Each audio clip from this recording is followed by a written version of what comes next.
Gerd Leipold from Greenpeace International. In the meeting that you're just coming out of, the question was discussed whether nuclear was the solution of the EU's and the world's CO2 dilemma. Well, not even the nuclear industry claims that nuclear is the solution.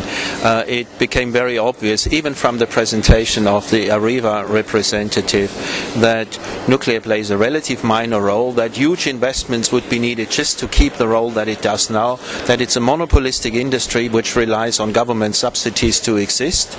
And it is very obvious that if we really want to deal with the climate problem, our first thing must be energy efficiency, energy saving, so that energy demand doesn't go up all the time, and then build up renewable energy, because that's the only sustainable solution we have.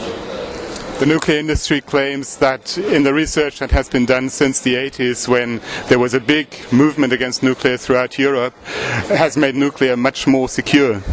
Well, they always say that. They speak of nuclear fusion, which is always 30 years later it will be ready to do so.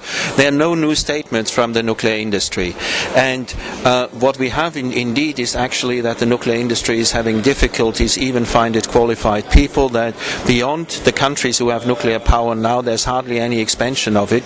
So I think there's a lot of hype, and when you compare it to the real numbers, both in terms of greenhouse gas emissions and their reductions, but also in terms of what contribution nuclear has of the energy production worldwide, then you see that it is a much overhyped discussion. Back to the CO2 dilemma that I cited initially. Does Greenpeace have a simple answer to that? Well, there's not a simple answer. Our answer is the energy revolution, namely that we say the world already produces enough energy. We need to use it much more efficiently, and we have huge gains to be made on energy efficiency. Then the rich will need less energy, and what the rich will use less can become available for those who need to develop in poorer countries. And if we do that, then we can build up renewable energy to provide most of the energy we need.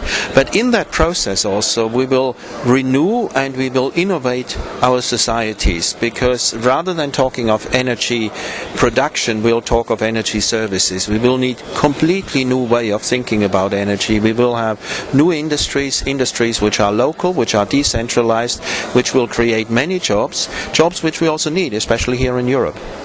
Thank you a lot. Thank you.